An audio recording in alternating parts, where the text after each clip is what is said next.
At its core, good operations is good discipline. And so one of my favorite sayings, you get to choose the pain of discipline or the pain of regret. From Advisory Board, we're bringing you a radio advisory, your weekly download on how to untangle healthcare's most pressing challenges. I'm Sarah Roller, Managing Director of Physician and Medical Group Research. Longtime guest, first-time host. I recently went to an advisory board event all about what a sustainable future looks like for healthcare. We talked a lot about the growing pressures health systems are facing, challenges with reimbursement, volume shifts, workforce shortages, and skyrocketing costs. As part of that event, I hosted a panel on how to survive in such a harsh environment. Health systems have no choice but to double down on operational excellence. To quote one of our panelists, that means working hard as hell every day. To help us dig deeper into what that hard work entails and how we can make it sustainable in the long term, I invited two healthcare leaders on stage. And now to you, our radio advisory listeners, who have personal experience in making operational excellence a strategic priority. Dr. Mary Jo Cagle, CEO of Cone Health, and Dr. Cynthia Horner, Chief Medical Officer of Amwell and President of Amwell Medical Group.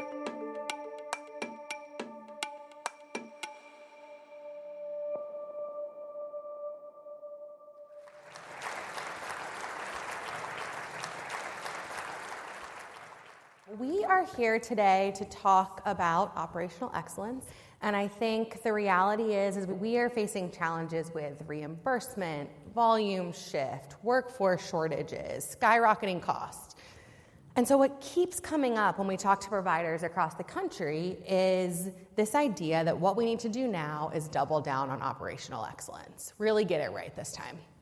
How do we sustain the changes that we're making in our operations right now? And Mary Jo, not to steal your words, but you described it to me as strategy leads to operations, which leads to tactics. And I know you do your strategic planning with that in mind. Can you tell us a little bit more about that process and the interconnectivity between strategy and ops? Well, I think it's so important to have strategy drive everything that you do. And I think we must always start with what is the strategy to get where it is that we're wanting to go. Strategy is what gives an organization its competitive advantage. And so when you start with what is your strategy, where is it that you want to go, then you give everyone in operations the idea of how do we attach operations to strategy. Everything we do in operations ought to be attached to some pillar in your strategy. Can you give me an example of something you've done that connects those two? Not to put you on the spot. You're not putting me on the spot because it's what I live and breathe every day. So let's talk about healthy communities. Okay. So part of one of our big strategies is to develop healthy communities. And so, all of us are required to do, at least every 3 years, right, a survey of our communities and understand the health needs of our communities. And so as we did this, we said, North Carolina is not known for healthy communities, and our segment of North Carolina in particular is not. So that's one of our strategies, is to increase the health of our communities, and we have segmented it to understand that. And so as we did that, we said, well, that ties to what we're trying to do with value-based care. If we move the care upstream to our primary care physicians and work to make certain that each segment of our population had a primary care physician, then we tie them to our risk-based care. And we believe we've got it down to how much it would decrease ED visits, how it might decrease hospital visits, but how much access then we would have to build in our primary care. So then how does that tie to operations? Then that tells us how many primary care docs do we need to recruit. We have to look at access of our existing primary care doctors. It tells us how many visits, how many new patient slots. Oh, is that operations? Yes. One of our KPIs is tracking visits, tracking recruits. It's tracking ED visits. What does that lead to? That leads to tactics, right? So it goes to tactics for our medical group about looking at how do they create access. So it's a lovely waterfall of the healthy community strategy down to operations of how are we looking at visits and access in our primary care, and then the tactics of how you get there. And it sounds like the metrics and measurements as well. The how do you incentivize that? You can't have operational excellence without metrics and incentives. That's exactly it. And I'm delighted to hear about how so much of this is data-driven specifically, but you have to pick the right metrics. You have to understand what are really those metrics that are going to drive those outcomes. And the good news is there are subject matter experts out there and various groups like Advisory Board that help us understand the relationship between metrics, outcomes, and which ones seem to have the most power. And talk to me a little bit more about this idea of, strategy is not just looking ahead 1 year. It's looking ahead 1 year. I know each of you think about it in 1 year, 5 year, 10-year plans. How do you think about that, especially with evolving technology, which is sometimes hard to predict that far out? It is. In fact, I would say it typically takes about 1 to 1.5 years on the short end, and that's being optimistic, to realize the benefits of a significant technology investment. There are smaller investments that one might have that you can start to see some of the benefits within a year, but typically you need to plan out and plan for gains over a period of time, and especially if you're doing risk-based workflow changes and contracting that's driving those workflow changes, even changes to your staffing, you're not going to have the benefits within the first 12 months typically. It's going to be several years before you start to realize some of that. From a technology standpoint, thankfully, you probably don't want to plan longer than 3 years because the technology is going to change.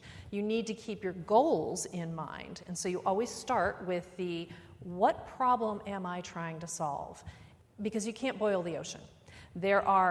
Every one of the clients that we will speak to has several different initiatives that they would like to invest in. So figuring out where is your strongest pain point and how do you leverage existing technology that you have to address that. But you have it and it's not working, so why is it not working? Is it an issue of workflow that needs to change? Is it an issue that the technology is just not quite right, or it's outdated and so you now have regulatory changes that you need to improve?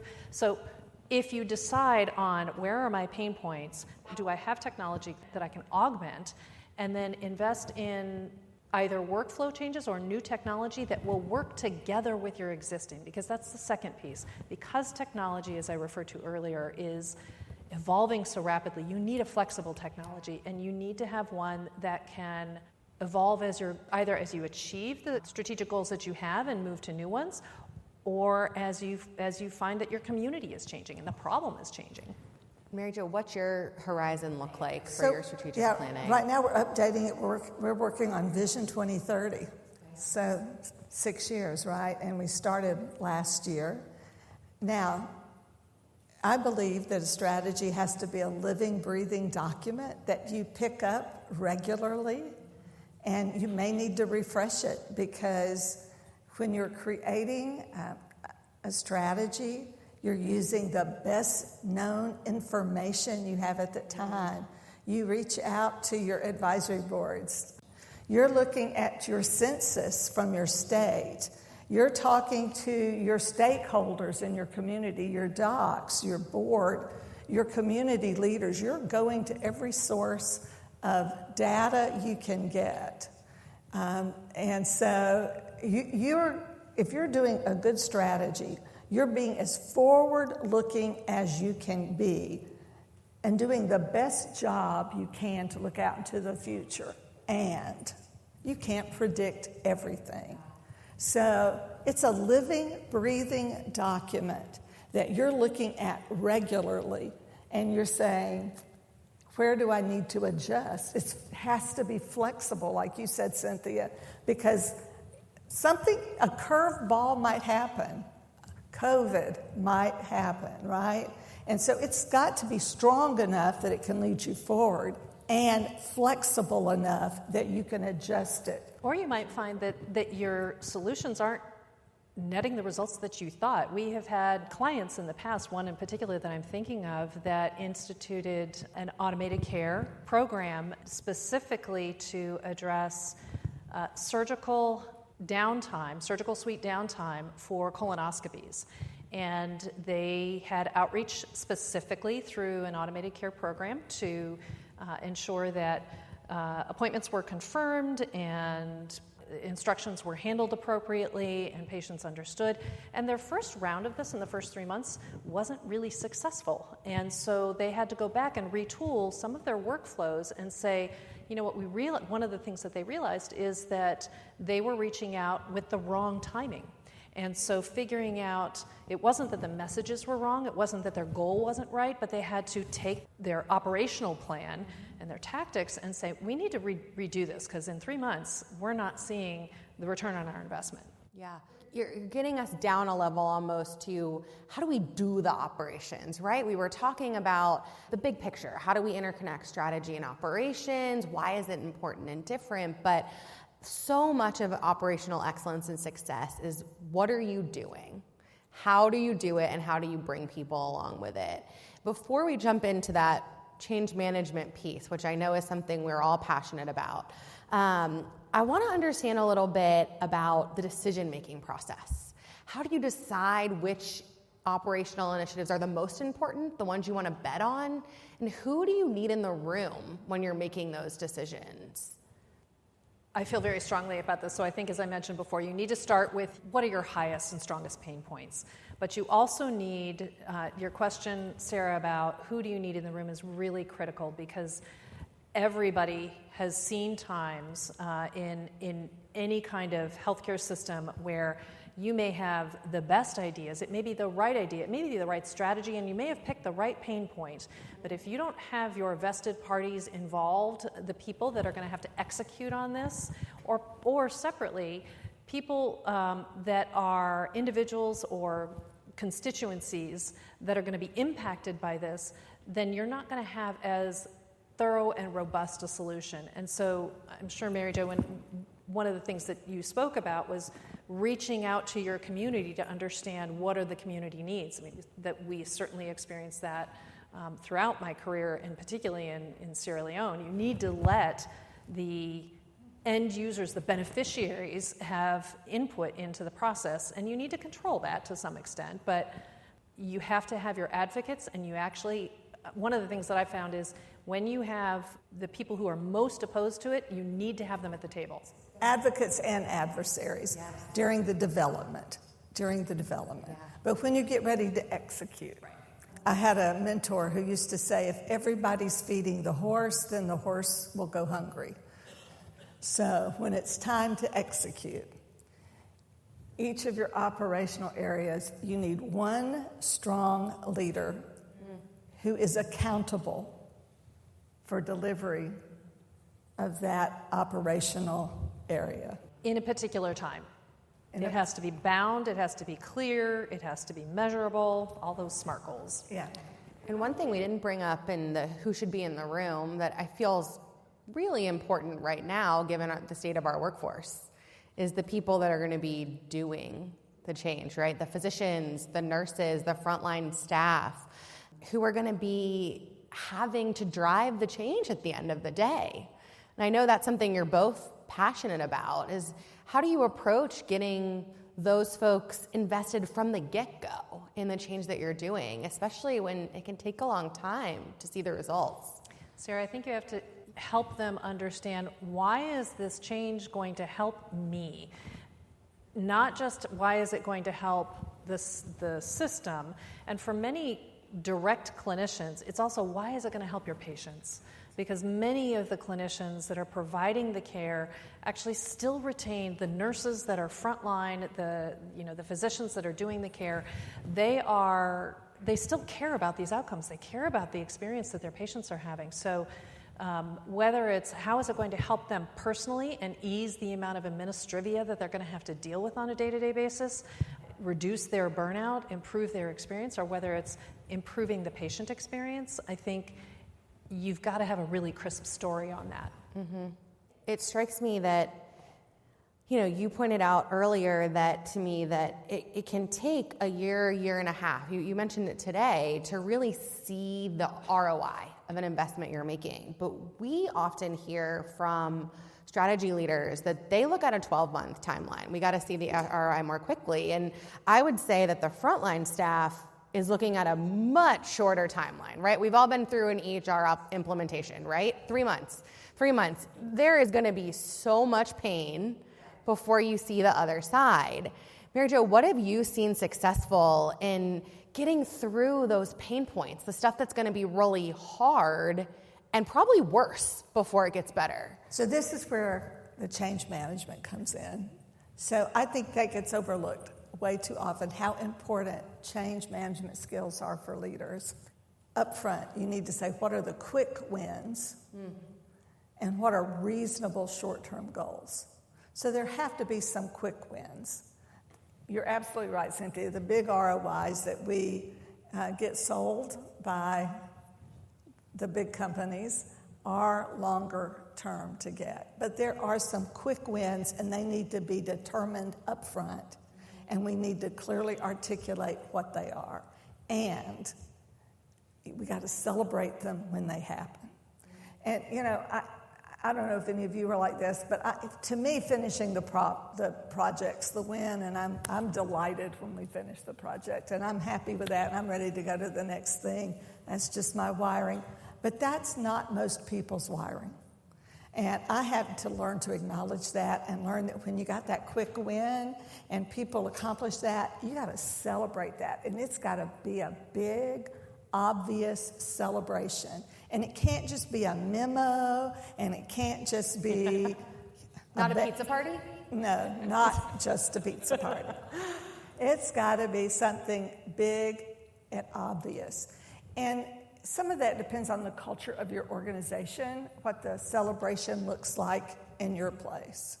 But, we bring in food trucks and ice cream, and we do drawings, and each floor will have a winner. I mean, things that relatively don't cost a lot. But people recognize that we're saying, hey, you've worked hard, and we want to acknowledge that you've worked hard, and thank you. Yeah. And you can't say thank you enough to people who are working really hard. And you have to, my vice president of communications and marketing keeps saying, Mary Jo, you got to say it 7 times, 7 different ways before it breaks through all the clutter. And I think that's good advice, and that's what we have to do when we're celebrating those little wins. And so then when you get the big win, it's got to be an even bigger celebration. Well, and one shiny new toy that I think most organizations are trying to grapple with right now is AI. So I want to talk about it directly because I think it's one of the biggest, it's not COVID level disruption maybe, but it's a pretty big potential disruption to how we practice. So starting with you, Cynthia, how do you think about the change management around AI and the what do we need to do now to make sure that we can keep up with what's inevitably going to change in that space in the upcoming years? It will, and it already is. I mean, anybody who is using a smartphone, if you look something up on your smartphone on any one of the search engines, you have just leveraged AI. So the idea that healthcare would be immune to AI is naive, but I think part of the problem that we need to call out and acknowledge there's a trust gap. There is real and legitimate concern that AI left to its own devices, particularly in the generative AI space, could result in really problematic outcomes, dangerous outcomes, death. And I'm not being too dramatic when I say that. We've all seen sort of the mild examples of when you do a query or leverage one of the AI-generated chats and you get back a really bizarre answer that is wrong. So humans, to address that trust gap, humans are never going to be out of the process. Some of the work that we do, and Amwell at this point is not engaged today in generative AI. There's a whole host of regulatory precautions around that. So I think that is coming down the road, but there's a lot of nuance in there. But even for the non-generative AI, I think humans are still going to be making decisions based on the recommended next best action. And one example, we have one of our clients in the Midwest had a virtual companion program that they built and leveraged to take artificial intelligence to go out and actually stay with patients post-emergency department discharge. And the virtual companion reached out to them periodically, I believe it was daily, for several weeks after discharge, and the goal of this was to reduce emergency department readmissions and bounce backs, if you will.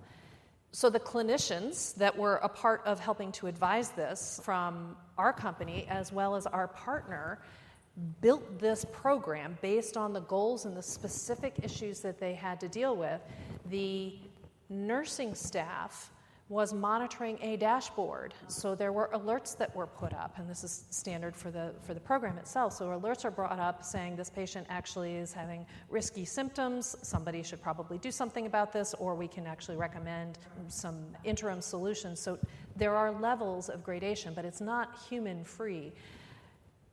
The great news on that particular program is that that hospital system saved $1 million within 12 months and reduced their emergency department revisits and returns within 48 hours by a relatively small amount, 5%, but that's $1 million worth of savings. And that was AI-based, not generative, but still AI-based.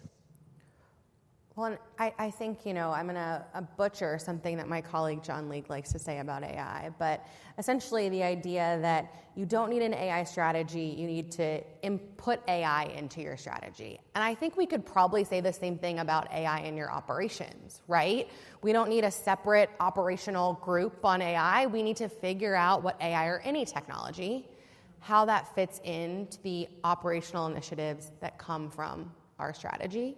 Because it's inevitable, right? We talked about workforce shortages. We've talked a bit about, in other sessions today, about the influx of drugs and information and prescribing. We have too much information, and we can't sort through it. So I think this idea of technology enabling operations and enabling our workforce is where we need to be going. And keeping a larger group of clinicians adhering to your standards, whether it be your clinician group that is working in your primary care offices in your community and making sure that they are, if you're in a risk-based arrangement, that they are aware of some of the implications of their decisions. To your point, there's so much new information out there. Is it acceptable within your risk-based arrangements for somebody to say, I read an article to prescribe this medication that looks like it might work? Or do you want that to be a part of your consistency, or do you feel comfortable? So Cynthia referenced earlier the shortages of nurses, and she referenced the shortage of primary care, but we also have a shortage of radiologists. They didn't fill all of their residency programs this year. We have a shortage of psychiatrists. For the last several years, all of the residency programs have not been filled in psychiatry. This past year, all the residency slots for emergency medicine were not filled the last 2 years. It's not hard to look down the road. Yeah. When I talk to my physicians, ENT, urology, dermatology, I could go down the list. There's an article in Becker's today talking about the shortage of nursing assistants. That's the next big one coming up. Mm-hmm. So it doesn't really take a rocket scientist or even an MD to figure out that we're going to have to think differently and use some different tools. Because I could talk to every nurse in this room and you would tell me about the bureaucratic nonsense that's taken you away from the bedside and taken your colleagues away from the bedside. So how do we redesign care so that we put nurses and doctors doing the things that only human beings can do, the reason that people were drawn to healthcare in the first place? And then let human beings work with AI to do the things that it doesn't take a human being to do. like remote patient monitoring and understanding. You can have a team of virtual nurses that are overseeing your remote patient monitoring devices and the dashboard that says, this particular patient hasn't been turned in X period of time. The virtual nursing team can look at that and say, we actually need a nursing assistant to go in and help with that. And it doesn't have to take around every single visit. Doing chart audits and pulling out only the abnormals. You bet. I mean, there's so many things that we have people doing that AI is perfectly designed to do that would get the bureaucracy off the back of our clinicians and let them be at the bedside doing the things that drew them to healthcare in the first place. And working at the top of their license. Oh, my goodness, yes. And so I think that we're just beginning to see the things that could help us solve some problems that we've got to solve. And so I think that, yes, and we need to have our clinicians at the table helping us to determine what are the problems we want to have this new tool help us solve. What's the biggest lesson learned that you have on operational excellence from your career so far? I only get one. Start with the end goal in mind and be laser focused on your strategic goal. I think we've spent an hour talking about a lot of implications of all of that, but I think I would condense it to you've got to marry your operational strategy to your strategic goals. I could say what she said, but ditto. But we get a second one as opposed to So, at its core, good operations is good discipline. And so, one of my favorite sayings: you get to choose the pain of discipline or the pain of regret. Yeah. And so, choose the pain of discipline because it doesn't last as long.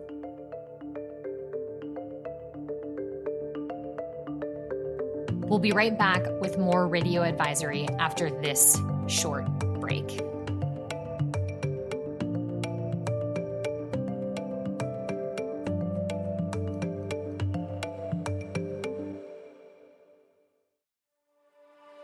Missed your chance to join us in person? Mark your calendars for our upcoming Virtual Strategy Summit. This December, get your first look at Advisory Board's 2025 State of the Industry research, where we'll share the changes needed to sustain and accelerate your organization's growth ambitions in 2025 and beyond. We'll take a deep dive into today's problems, from workforce shortages to site of care shifts, and also talk about tomorrow's solutions. You can learn more and sign up by clicking the link in this episode's show notes. You're listening to Radio Advisory. We have a question from the audience. I find that most health systems don't have a culture of accountability. How long does it take to create that? And how do you? We can't drive to metrics without it. So sometimes people get accountability confused with punishment or trouble, or I'm in trouble. And so you need to take an honest look at your culture and make certain that you haven't done that. So I think that's the first thing I would say. Now let's go back to the accounting term. Accountability is account for what I have done and what I haven't done to get the results I've achieved. Here are the results I have. If they're great results, here's what I did to get them. I'll share to get these results. Let's share it with everybody so they can be successful, and we'll celebrate it. So accountability can be a celebration. If I'm not getting the results I want, here's what I have done and here's what I haven't done. Let's look at that together to see what we need to do. And I think help people move away from this idea that accountability is about you're in trouble. Yeah. And I think one of the ways that you can do that is you start with your objectives and key results, your OKRs, and they have to align all the way from your CEO to every single person in your organization. And so not every person in the organization is going to have the same OKRs as Mary Jo, but they should be related, and they should be able to see what what the C-suite team's OKRs are, and they should be able to hear, how are we as an organization doing against our OKRs, and not just at the end of the year, hopefully we worked, but I think defining the objectives, the key results, and they have to be measurable, and they have to actually, everybody has to see how they're related. And how they impact those, how what they're doing impacts And those. are they incentivized, and how are they incentivized? That's exactly right. Yep. Yeah. We have a handful of questions here around leadership. How do we create leaders that can carry on this bridge of operational excellence in the future? I know both of you are passionate about that. So I'd love to hear both of your perspectives around how are you training these leaders? What's the most important in your operational leaders? Can we just come back and do a whole session on training? Yeah. Someone write that down. Next summit, yeah. That's my favorite.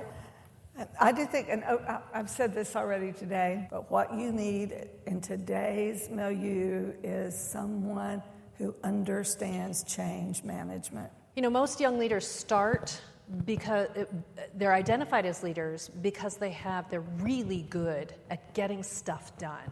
And so they become subject matter experts, and they move into an area where then they have to actually become better at understanding the team dynamics and helping empower others to get that stuff done. And so really, it's a significant transition going from not just individual contributor to manager, but actually from a VP level to even, it happens all the way up the chain. Yeah, young leaders are really great at tactics. They're the doers, they're the tacticians. So taking them step by step and saying, those are great tactics. Now let's talk about the operations, what the overall goal is, and you having team members that know the steps to do to get there. And then as you move them up, teaching them about strategy. Yeah. And it takes a while for somebody to understand the difference between that. And it's okay that it takes a while. It is harder.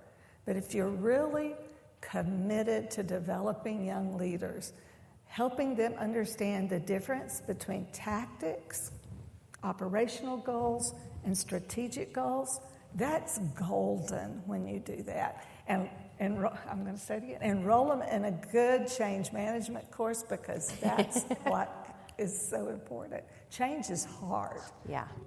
One of the things that is never going to go away in healthcare is it's changing, and it's changing rapidly. So you have to, I completely agree with you, Mary Jo, you have to be a really good change manager, especially now. Yeah, we talk about it a lot at advisory board about adaptive leadership, right? It is about how do you respond to the ever-changing world, because it changes the constant, which is important in our strategy and our operations. I think we have time for one more here, and because I'm in control, I get to ask us the last question, right? So the other kind of theme of what folks are asking is about kind of M&A and when systems get bigger. You might imagine that I have had a year of talking about that with my upcoming partners. And so there has to be a plan for that.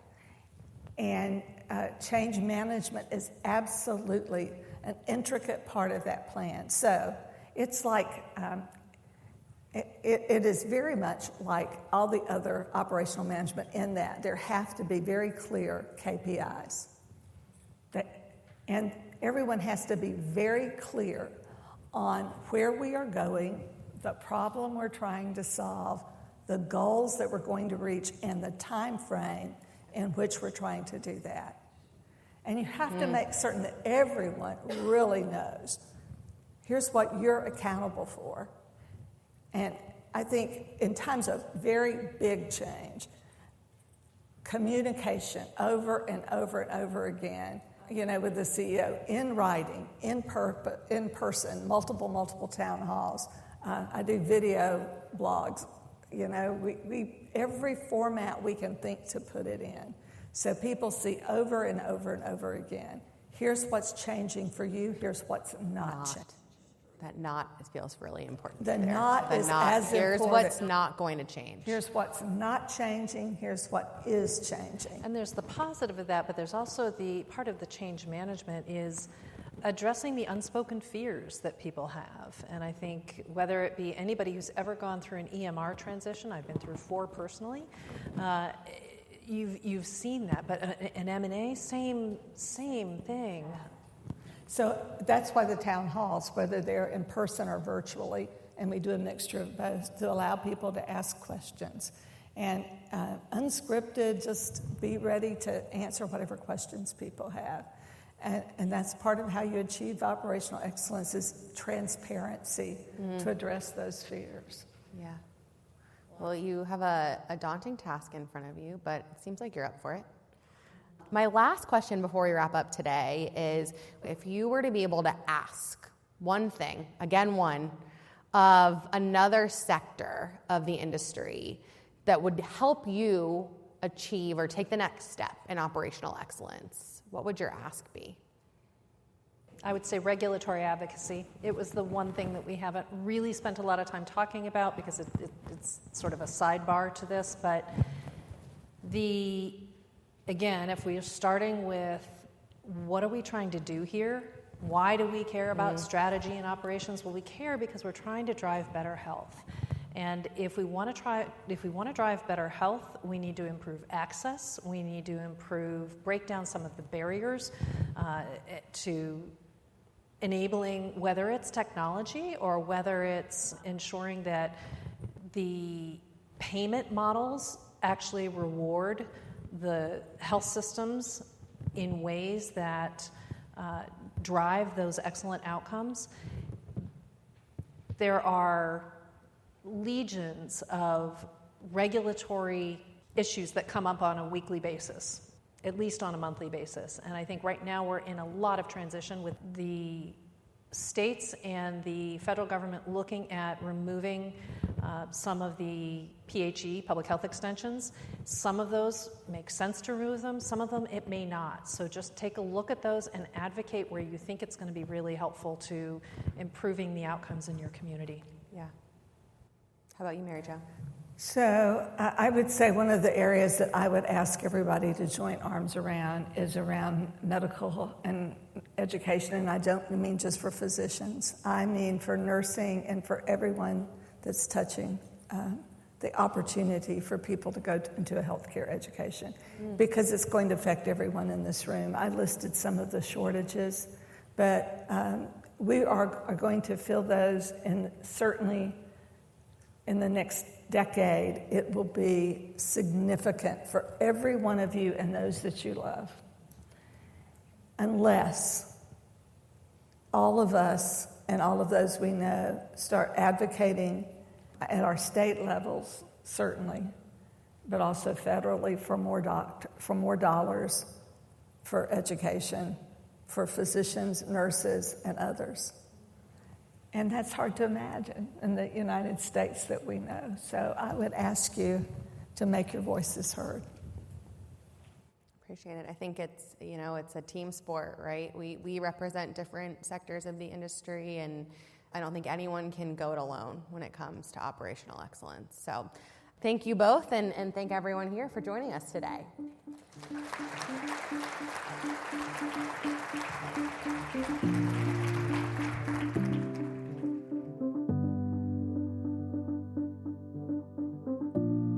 What stood out to me from my conversation with Dr. Cagle and Dr. Horner is that operational excellence requires more than just a good strategy.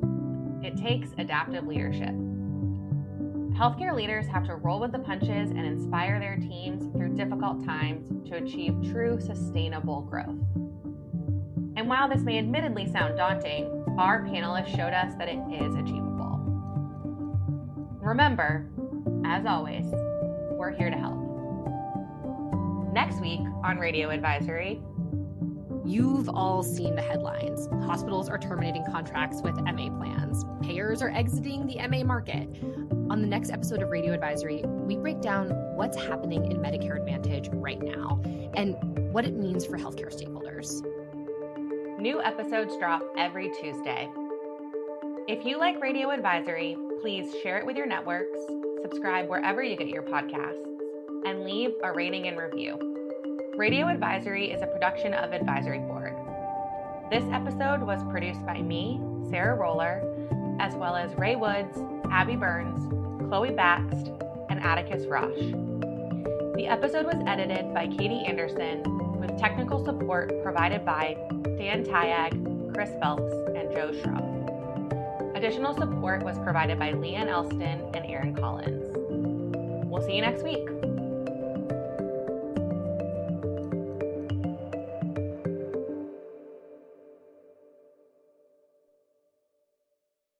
They did a study of dancing versus a ton of different exercises and also SSRIs, and dancing had the best impact on your mental health versus no even doubt. How SSRIs. can you even not smile when you're dancing? Yeah, Like, you can't not smile. Exactly.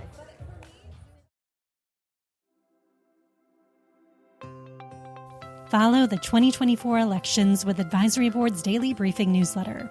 More than 165,000 healthcare leaders read the daily briefing because it's the best 5-minute snapshot of what's going on in healthcare right now. Go deeper than the headlines with healthcare-specific insights on the presidential race and the latest news on the key state-level races and ballot initiatives that will shape the industry's future. Subscribe to the daily briefing by clicking the link in this episode's show notes.